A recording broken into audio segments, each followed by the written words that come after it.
ঘোষণা দিয়েছিলাম যে জান্নাতে আমি আলাদাভাবে একটা প্রাসাদ বানিয়েছি খাদিজার জন্য, আলাদা। সুবহানাল্লাহ। এই একটাই মাত্র কারণ ছিল দেশের স্বামীকে ছাড় দিত দিনের কাজে। নিজের অর্থ সম্পদ যা ছিল আল্লাহ তাকে যা দিয়েছিলেন, ওই জামানায় হযরতে খাদিজা 3 নাম্বার ধনীর তালিকায় ছিল পুরা আরব জানে। এত ধনী মানুষ স্বামীকে, স্বামীর পেছনে ইসলাম প্রসারে, ইসলাম কায়েমে, মানবতার সেবা করার জন্যে স্বামীকে তো ছাড় দিয়েছে এবং অর্থ সম্পদ স্বামীর 2 পায়ে ঢেলে দিয়েছে। আল্লাহ এই একটা কারণে এত বেশি খুশি হয়ে তাকে জান্নাতের সুসংবাদ এবং জান্নাতে আলাদা একটা ঘর তার জন্য আলাদাভাবে বানিয়ে রেখেছেন। 2 জন মহিলার জন্য আল্লাহ ঘর বানিয়েছেন। একজন ঘর বানানোর জন্য আহ্বান জানিয়েছিলেন হযরতে আসিয়া। তিনি বলেছিলেন, হে আল্লাহ, তুমি আল্লাহ তুমি আমার জন্য জান্নাতে একটা ঘর বানিয়ে দাও।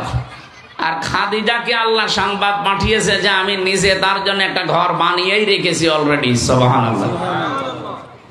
এই জন্য শুধু নামাজ পড়া, রোজা রাখা আর কালো বোরকা পরায় আপনার ইবাদত না। স্বামী যদি দিনের কাজ, ইসলামের কাজ, মানবতার কাজ করে বেড়ায়, মানুষের উপকার হয়, এরকম কাজ করলে আপনি নেককার স্ত্রী বাড়িতে বসে বসে তাকে খাদিজার মতো সাহায্য করবেন, তাকে সহযোগিতা করবেন, শেষে উদ্বুদ্ধ করবেন, ছাড় দেবেন। আপনার জন্যও খাদিজাতুল কুবরার মতো না হলেও এরকম কাছাকাছি আল্লাহ কিছু বানিয়ে রাখবে ইনশাআল্লাহ। 4 নম্বরে, স্বামী যদি কোনো জায়েজ কাজের আদেশ করে, আবার বলছি, স্বামী যদি কোনো জায়েজ কাজের আদেশ করে, ওটা যদি জায়েজ হয়, জীবন থাকতে আপনাকে মানা লাগবে। আর জীবন চলে গেলে তো আলাদা, জীবন থাকতে মানা লাগবে যদি ওটা জায়েজ হয়। অনেক স্বামী চায় যে আমার মা বাবা আমার সাথে থাকলে আমার ভালো লাগে, কিন্তু অনেক স্ত্রী এটা চায় না। এটাকে জায়েজ নেই? 100 ভাগ জায়েজ। এরপরও আপনি চান না আপনার এই ছোট মনের কারণে। মনে করেন আমার সম্পদ কমে যাবে, আমার খাবার কমে যাবে। কেন? খাবারের মালিক কি আপনি নাকি? বলেন তো, খাবারের মালিক কে? এ কথা যারা বলে যে রিস্কের মালিক আল্লাহ, এই মহিলা রাগ করে কোন কারণে?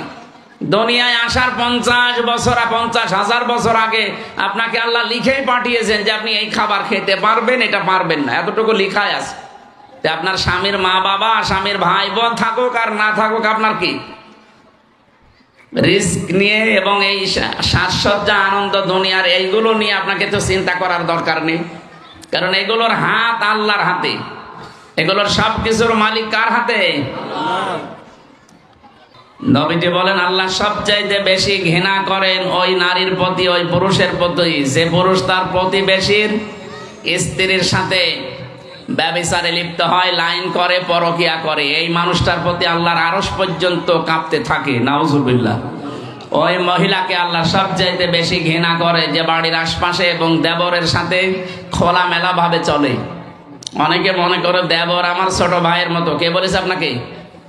বিশ্বনবী জানিয়েছেন দেবর হচ্ছে স্ত্রীর যারা ভাবি আছে তাদের জন্য এটা একেবারে মরণের মতো। মরণ দেখলে মানুষ যেমন ভয় পায়, দেবর দেখলে যেন এরকম ভয় পায়। অথচ আজ এটা ছোট ভাই মনে করে শেষে দেবরের সাথে অনেকে চলে যায়। সুবহানাল্লাহ, নাউজুবিল্লাহ। আল্লাহ আমাদেরকে যেন এই পাপ থেকে হেফাজত করেন। আল্লাহর কাছে আপনি ঘৃণিত হয়ে যাচ্ছেন, নিকৃষ্ট হয়ে যাচ্ছেন, আর কিয়ামতে আপনার এই আকৃতি আর থাকবে না। যত সুন্দর করে ফ্রেশ ওয়াশ বা বিভিন্ন জিনিস আপনারা দেন, যা একটা কিছু দিয়ে আকৃতি ঠিক রাখা যাবে না। যদি আপনার চরিত্র স্বামী বাড়ি থেকে চলে গেলেই খারাপ হয়ে যায়, স্বামী বাড়ি আসলে মনে হয় ফেরেশতা হয়ে গেছে, বাইরে চলে গেলে ওর চরিত্রটা আবার প্রকাশ পায়। এত খারাপ, এত নিকৃষ্ট, যাদেরকে স্বামী পছন্দ করে না তাদেরকে ও ঘরে নিয়ে আসে, তাদের সাথে মোবাইলে গল্প করে। এটা হারাম, হারাম এবং হারাম। এইটার কারণে আজ হাজার হাজার পরিবার, এটা তো শহর এলাকা, রাজধানীর বুকে আছে হাজার হাজার পরিবার। আমি অনেকের খোঁজ খবর জানি, বড় বড় মানুষের সাথে আমি মিশেছি। বাংলাদেশে যারা 10 জন ধনী তার 5 জনের সাথে আমার মিল আছে। এদেশে আকিস গ্রুপের ওপরে ধনী আছে, আর রংধনু গ্রুপের ওপরে ধনী আছে। এদের সাথে আমি মিশে দেখেছি এই মানুষগুলোর পরিবারে শান্তির কি অবস্থা। এদের টাকা পয়সা, অর্থ সম্পদ, বাড়ি গাড়ি, মিল ফ্যাক্টরির অভাব নেই। এদের এক একজনের মিল ফ্যাক্টরি কত আছে, কত কর্মচারী আপনি গুনেও শেষ করতে পারবেন না, কিন্তু শান্তি নেই বাড়িতে। এই কারণে নেই, কারণ স্বামী বাইরে গেলে তখন স্ত্রীগুলো এই আমলটা আর করে না। নবীজি বলেন ওয়াইদা গাবা আনহা হাফিজাতুহু, স্বামী বাইরে গেলে নিজেকে কন্ট্রোলে রাখা লাগবে, এটা নেককার স্ত্রীর গুণাগুণ। অথচ ও দিন পায়, মোবাইলে হোক আর বাইরের মানুষ নিয়ে এসে হোক উল্টা পাল্টা কাজে লিপ্ত হয়। আল্লাহ হেফাজত করুন, আমিন। অতঈনু আলা দীনি যাওজাতিহা, বিশ্বনবী বলেন জান্নাতের 8টা দরজা তো ওই মহিলার জন্য আল্লাহ খোলা রেখে দিয়েছে, যে মহিলা তার স্বামীকে দিনের ওপরে চলার জন্য সাহায্য করে। স্বামী যদি দিনের কাজে, মানবতার সেবায়, ইসলাম প্রচারে বা এরকম কোন কাজে যদি বাইরে যায়, স্ত্রী স্বামীকে তো উদ্বুদ্ধ করে এবং তাকে সময় দেয়, ছাড় দেয়, আর নিজে ধৈর্য ধারণ করে স্বামীর এই কাজ কারবারের প্রতি। আজ হাজারো পরিবারে এইটা নেই। আরো স্বামীকে কন্ট্রোল করার জন্যে, আটক করে রাখার জন্যে নিজে তো সময় দেয়ই না, ওদেরকেও যেন সময় দেওয়া না হয়। না, আপনি খাদিজাতুল কুবরা রাদিয়াল্লাহু তাআলা আনহার সাথে জান্নাতে যেতে চান, এ মহিলাকে আল্লাহ নিজে সালাম দিয়েছেন, অথচ এই মহিলা জীবনে নামাজ পড়েনি, রোজা রাখেনি, হজও করেনি। কারণ এইগুলোর বিধান নাযিল হয়েছে সব তার মরে যাওয়ার পরে। মা বোনেরা যারা এসেছেন খেয়াল করেন, খাদিজাতুল কুবরা জীবনে 1 ওয়াক্ত নামাজ পড়ার পায়নি, কারণ নামাজ ওই সময় আল্লাহ ফরজ করেনি। উনি মারা যাওয়ার পরে নামাজ, 2 বছর পরে নামাজ ফরজ হয়েছে, রোজা ফরজ হয়েছে, হজ ফরজ হয়েছে উনি ইন্তেকালের 8 বছর পর। তো তাহলে বলেন, সে নামাজ পড়লো না, রোজা রাখলো না, হজও করে না জীবনে, অথচ তার বাড়ি মক্কাতে, কবরও মক্কায়। এই মহিলাকে আল্লাহ শুধু সালাম দেয়নি, আল্লাহ বলেন আমি জিবরাইলকে দিয়ে ঘোষণা দিয়েছিলাম যে জান্নাতে আমি আলাদা ভাবে একটা প্রাসাদ বানিয়েছি খাদিজার জন্য, আলাদা। সুবহানাল্লাহ। এই একটাই মাত্র কারণ ছিল, দেশের স্বামীকে ছাড় দিত দিনের কাজে। নিজের অর্থ সম্পদ যা ছিল আল্লাহ তাকে যা দিয়েছিলেন, ওই জামানায় হযরতে খাদিজা 3 নাম্বার ধনীর তালিকায় ছিল পুরো আরব জানে। এত ধনী মানুষ স্বামীকে, স্বামীর পেছনে ইসলাম প্রসারে, ইসলাম কায়েমে, মানবতার সেবা করার জন্য স্বামীকে তো ছাড় দিয়েছে এবং অর্থ সম্পদ স্বামীর 2 পায়ে ঢেলে দিয়েছে। আল্লাহ এই একটা কারণে এত বেশি খুশি হয়ে তাকে জান্নাতের সুসংবাদ এবং জান্নাতে আলাদা একটা ঘর তার জন্য আলাদা ভাবে বানিয়ে রেখেছেন। 2 জন মহিলার জন্য আল্লাহ ঘর বানিয়েছেন। একজন ঘর বানানোর জন্য আহ্বান জানিয়েছিলেন হযরতে আসিয়া। তিনি বলেছিলেন, হে আল্লাহ তুমি জান্নাত রব্বি ইবনিলি ইনদাকা বাইতান ফিল জান্নাহ, হে আল্লাহ তুমি আমার জন্য জান্নাতে একটা ঘর বানিয়ে দাও। আর খাদিজাকে আল্লাহ সংবাদ পাঠিয়েছে যে আমি নিজে তার জন্য একটা ঘর বানিয়েই রেখেছি অলরেডি। সুবহানাল্লাহ। এই জন্য শুধু নামাজ পড়া, রোজা রাখা আর কালো বোরকা পরায় আপনার ইবাদত না। স্বামী যদি দিনের কাজ, ইসলামের কাজ, মানবতার কাজ করে বেড়ায়, মানুষের উপকার হয়, এরকম কাজ করলে আপনি নেককার স্ত্রী বাড়িতে বসে বসে তাকে খাদিজার মতো সাহায্য করবেন, তাকে সহযোগিতা করবেন, শেষে উদ্বুদ্ধ করবেন, ছাড় দেবেন। আপনার জন্যও খাদিজাতুল কুবরার মতো না হলেও এরকম কাছাকাছি আল্লাহ কিছু বানিয়ে রাখবে ইনশাআল্লাহ। 4 নম্বরে, স্বামী যদি কোনো জায়েজ কাজের আদেশ করে, আবার বলছি, স্বামী যদি কোনো জায়েজ কাজের আদেশ করে, ওটা যদি জায়েজ হয়, জীবন থাকতে আপনাকে মানা লাগবে। আর জীবন চলে গেলে তো আলাদা, জীবন থাকতে মানা লাগবে যদি ওটা জায়েজ হয়। অনেক স্বামী চায় যে আমার মা বাবা আমার সাথে থাকলে আমার ভালো লাগে, কিন্তু অনেক স্ত্রী এটা চায় না। এটাকে জায়েজ নেই? 100 ভাগ জায়েজ। এরপরও আপনি চান না, আপনার এই ছোট মনের কারণে। মনে করেন আমার সম্পদ কমে যাবে, আমার খাবার কমে যাবে। কেন? খাবারের মালিক কে? আপনি নাকি? বলেন তো, খাবারের মালিক কে? এ কথা যারা বলে যে রিস্কের মালিক আল্লাহ, এই মহিলা রাগ করে কোন কারণে? দুনিয়ায় আসার 50 বছর, 50,000 বছর আগে আপনাকে আল্লাহ লিখেই পাঠিয়েছেন যে আপনি এই খাবার খেতে পারবেন, এটা পারবেন না, এতটুকু লিখাই আছে। আপনার স্বামীর মা বাবা, স্বামীর ভাই বোন থাকুক আর না থাকুক, আপনার কি? রিস্ক নিয়ে এবং এই সাজসজ্জা, আনন্দ দুনিয়ার এইগুলো নিয়ে আপনাকে তো চিন্তা করার দরকার নেই। কারণ এগুলোর হাত আল্লাহর হাতে, এগুলোর সব কিছুর মালিক কার হাতে? এক লোক গরু বাজারে নিয়ে গিয়েছিল, গরু বাজারে নিয়ে বিক্রি না করে ফেরত আসতেছে। আর রাস্তায় ডাকাত দলের সাথে দেখা, ডাকাতরা বলছে, চাচা এই গরু ফেরত নিয়ে আসলেন কেন? বলছে, বাবাজি দাম হয়নি এই জন্য ফেরত নিয়ে আসলাম, আবার অন্য হাটে বিক্রি করব। ডাকাতরা ওর পিঠের ওপরে বাড়ি দিয়ে বলছে, বেটা দাম হোক না হোক তুই বিক্রি করবি, টাকা তো আমরা নেব, তোর সমস্যা কি? তুই গরু বিক্রি করার দরকার বিক্রি করে দিবি, টাকা তুই বাড়ি নিয়ে যেতে পারবি না, টাকা নেওয়ার জন্য তো আমরা রাস্তায় বসে আছি। আপনি দুনিয়ায় কি খাবেন না খাবেন, কতটুকু শান্তি আরামে থাকবেন, এটা তো আপনি লিখায় আছে। আপনি ওই স্বামীর মা বাবাকে কাছে পেলে মন খারাপ হয়ে যায়, আর নিজের মা বাবা পেলে অনেক আবার আনন্দ লাগে না। এটা ছোট মন যাদের, তাদের আচরণ। আপনার মন তো ছোট না, আপনার মন তো অনেক বড়। আর আপনি রাজধানীতে আছেন, এত বড় জায়গায় থাকার পর প্রশ্ন আসতে পারে, হুজুর ওরা আসলে আমার না খেয়ে থাকা লাগে, আমার একটু কম পড়ে যায়। আপনি কি ফাতেমা তো জোহরার চাইতেও কষ্টে আছেন? নবীজির মেয়ে 3 দিন পর্যন্ত চুলায় আগুন জ্বলেনি, এরপরও স্বামীর প্রতি তার কোনো অভিযোগ ছিল না। আর আপনার 3 দিন না, 3 বেলা খাবার যদি না হয়ে যায়, উল্টাপাল্টা ধারণা করেন স্বামীর প্রতি। সম্মানিত মা বোনেরা, আমি চাই জান্নাতে খাদিজার মতো আপনাদেরকে আল্লাহ ওয়েলকাম এবং স্বাগতম দিয়ে প্রবেশ করান, কিন্তু তার মতো আচরণ করা লাগবে। এই জন্য 4 নাম্বার এটা, স্বামী যেটা জায়েজ আদেশ করে, যদি পছন্দ করে যে হ্যাঁ এটা আমার ভালো লাগে, স্বামীর মন খুশি করার জন্য জায়েজ পন্থার ভেতরে থেকে দুনিয়ার সব কিছু করা আপনার জন্য জায়েজ আছে, এবং এটা তার জন্য আপনার হক। এই হক আজ পরিবারে, বহু পরিবারে আদায় হচ্ছে না, আমরা জানি এবং শুনছি বিভিন্ন জায়গায়। এই যে এই মহিলাটা বাসর ঘরে স্বামীকে ডাক দিয়ে বলেছিলেন, স্বামী বাইরে থেকে আপনি এই মানুষগুলোকে পছন্দ করেন না আমার বাড়িতে আসতে, আমি গ্যারান্টি দিচ্ছি এদেরকে আমি আসতে দেব না। স্বামী বলেন, এই কথার উপরে যদি টিকে থাকতে পারো, এর উত্তম যে পুরস্কার আল্লাহ তোমাকে দান করবে। ঠিক 20 বছর স্বামী স্ত্রীর ভেতরে ঠোকামুখিও হয়নি, শুধু এই কথাগুলো মেনে নেওয়ার কারণে। আজ আমাদের পরিবারে ঠোকামুখি হয় এই ছোটখাটো বিষয় নিয়ে। আল্লাহ আমি সহ যারা এসেছি প্রত্যেককে এগুলো মেনে চলার যেন তৌফিক দেন। যারা আজ 3 দিন কথাবার্তা বন্ধ করে থাকেন দুনিয়ার কোনো বিষয় নিয়ে মারামারি ঝগড়াঝাটি করে, আপনি যদি নামাজও পড়েন, রোজাও রাখেন, এরপরে যদি মারা যান, 3 দিনের ভেতরে আপনি বেঈমান হয়ে মরবেন, ঈমান পাবেন না। অথচ কত হাজারো মহিলা 3 দিন না 3 মাসে কথা বলে না স্বামীর সাথে। কি বিষয়? একটা শাড়ির দাম কম হয়েছে এই কারণে। নাউজুবিল্লাহ। আমি জানি ঢাকাতে যারা দাঁড়িয়ে, রাজধানীতে এদের মন তো ব্রড মাইন্ডেড, ন্যারো মাইন্ডেড না, এরা বড় মনের মানুষ, তো এদের মনে হয় গন্ডগোল নেই।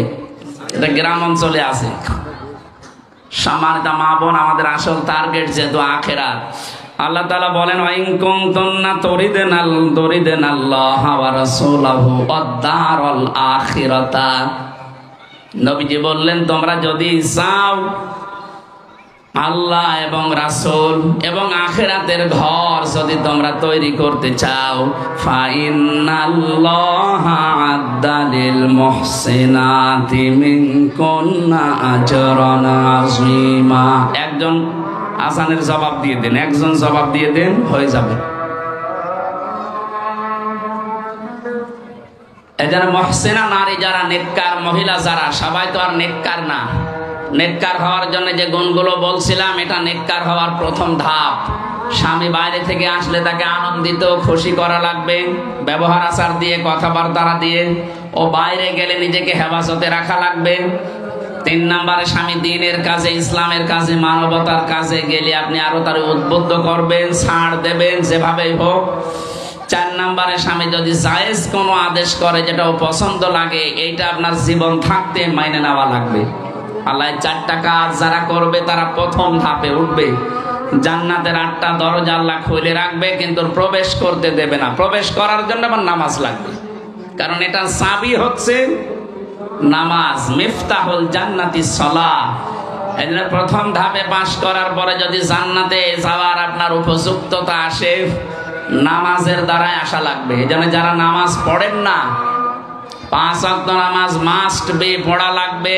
যদি শরীয়তের যে বাধ্যবাধকতা আছে এইটা বাদ দিয়ে 3 দিন, 5 দিন, 7 দিন, 10 দিন শরীর অসুস্থ থাকে, এটার পরে যে 20 দিন, 22 দিন, 25 দিন, 27 দিন আপনি সুস্থ আছেন, মাস্ট বি আপনাকে নামাজ পড়া লাগবে। সাংসারিক কাজে বা অন্য কাজে যদি নামাজ পড়তে নাও পারেন, অন্তত ফরজ নামাজটা পড়ে নেবেন। না, খুব ডিস্টার্ব হয়ে যাচ্ছে। আমি মনে হয় শেষ করতে পারলাম না, আজকের মতো শেষ করে দিলাম। আগামীতে আপনারা মেয়েদের জন্য আলাদা ব্যবস্থা করেছেন তো জানতামই না। সম্মানিত মা বোনেরা, যতটুকু বললাম আল্লাহ আমাদেরকে আমল করার তৌফিক দিন, আমিন। আজানের সময় একটা দোয়া কবুল হয়, এই জন্য আমরা আজানের এই শুরুতেই দোয়া আদায় করছি, আল্লাহুম্মা আমিন। লা হাওলা ওয়ালা কুওয়াতা ইল্লা বিল্লাহিল আলিয়্যিল আযীম।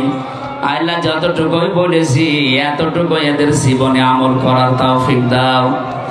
আজানের সময় দোয়া কবুল হওয়ার গ্যারান্টি আছে। আমরা আজানের সময় হাত তুলেছি, আল্লাহ মেহেরবানি করে সূরা আহজাবের 29-30 নাম্বার আয়াত আমাদের জীবনে সেট করে দাও। আল্লাহুম্মা রাব্বির হামহুমা কামা রাব্বায়ানি সাগীরা। আখিরাতের জীবন আমাদের কাছে বিশাল এবং স্থায়ী, ওই জীবনের জন্য দুনিয়ায় কাজ করার তৌফিক আমাদের দান করো। আমরা অনেকে অসুস্থ আছি, আমাদের শেফায়ে কামেলা আজেলা নসিব করে দাও। আল্লাহ আসলে এলাকায় যত মেয়েরা এখানে শুনতে এসেছে কোরআনের কথাগুলো, আল্লাহ তুমি তাদেরকে খাদিজাতুল কুবরার মতো বানিয়ে দাও। রব্বুল আলামিন, স্বামী সংসারে অনেকের অশান্তি আছে, মেহেরবানি করে শান্তি দাও। অনেক পরিবারে অভাব আছে, আল্লাহ মেহেরবানি করে অভাব দূর করে স্বভাব ভালো বানিয়ে দাও। আল্লাহ স্বামী স্ত্রীর ভেতরে মিল মহব্বত তৈরি করে দাও। স্বামীকে তুমি এই মেয়েদের জন্য বাধ্য করে দাও। আল্লাহুম্মা গফিরলি ওয়ারহামনি ওয়াহদিনি ওয়াফিনি ওয়ারযুকনি ইয়া রাব্বাল আলামিন। জাবালে নূর ইসলামিয়া দাখিল মাদ্রাসা যারা লেখাপড়া করছে, দিন শিখছে, আল্লাহ এদের মেধা স্মৃতি খুলে দাও। কোরআন হাদিসের জ্ঞান তাদেরকে বদ্ধমূল করে দাও। যেই সন্তানগুলো লেখাপড়া করে এদেরকে যেই মা পেটে নিয়েছে, মায়ের পেট তুমি খাদিজার মতো বানিয়ে দাও। এলাকায় মাটির নিচে যারা ঘুমিয়ে আছে, আল্লাহ কোরআনের ইজ্জতে তাদেরকেও মাফ করে দাও। আল্লাহুম্মা রাব্বির হামহুমা কামা রাব্বায়ানি সাগীরা। জনাব আবুল কাশেম ভাই এ বিশাল আয়োজনে যারা তার সাথে সহযোগিতায় এসেছে, আল্লাহর আজানের সময় আমি আবার বলছি দোয়া কবুল হয়, জন্য তাদেরকেও কবুল করে নাও। এই বাজারে যারা ব্যবসা বাণিজ্য করে এদের ব্যবসা বাণিজ্যে বরকত দিয়ে দাও। মা বোন যারা এসেছেন এদের শরীরকে সুস্থ রাখো। হাজারো রোগ শোক যাদের আছে, আল্লাহ কোরআনের ইজ্জতে তুমি শেফায়ে কামেলা আজেলা দিয়ে দাও। রব্বানা যালামনা আনফুসানা ওয়া ইল্লাম তাগফির লানা ওয়া তারহামনা লানাকুনান্না মিনাল খাসিরিন। মহান বিজয় দিবস আজকে। রব্বুল আলামিন, এই দেশটা যেমন তুমি স্বাধীন করে আমাদেরকে দিয়েছো, কিয়ামত পর্যন্তের স্বাধীনতা অক্ষুণ্ণ রাখো। বাইরের দেশগুলোর যে চক্রান্ত চলছে, শকুনদের চক্রান্ত থেকে আমাদের বাঁচাও। এ দেশটাকে আল্লাহ তুমি নিজের হাতে তুলে নাও। কোরআনে কারীম এই দেশে কায়েম করার মাধ্যমে বাংলাদেশের স্বাধীনতা সার্বভৌমত্ব তুমি অক্ষুণ্ণ করে দাও। যারা শহীদ হয়েছে এই দেশে 2024 এবং 1971 সালে, প্রত্যেকটি শহীদকে তুমি শাহাদতের সর্বোচ্চ মাকাম দান করো। কত মহিলা এখানে বসে আছে, নিজের বাবা মা আত্মীয় স্বজন ভাই বোন ছেড়ে যারা স্বামীর বাড়িতে পড়ে আছে মাসের পর মাস, বছরের পর বছর। আল্লাহ তাদের মনকে তুমি ধৈর্য এবং সহ্য দিয়ে পরিপূর্ণ করে দাও। স্বামী সংসারে আবার বলছি, আল্লাহ তুমি শান্তি দান করো। আল্লাহ অনেকের মানুষের মতো মানুষ বানাও। কখন কার কাছে মরণ চলে আসে জানি না। আল্লাহ আবার বলছে যে আয়াত থেকে পড়েছি, এর মূল আলোচনা দুনিয়ার চাইতে আখিরাতকে প্রাধান্য দেওয়া। তোমার ওই বানানো জান্নাত পাওয়ার জন্য প্রতিযোগিতা আরম্ভ করা। আজকে থেকে আমরা যেন শাসা জায়গা থেকে জান্নাত পাওয়ার জন্য প্রতিযোগিতায় নামতে পারি, তৌফিক দাও। আলহামদুলিল্লাহি রাব্বিল আলামিন, লা ইলাহা ইল্লাল্লাহু মুহাম্মাদুর রাসূল।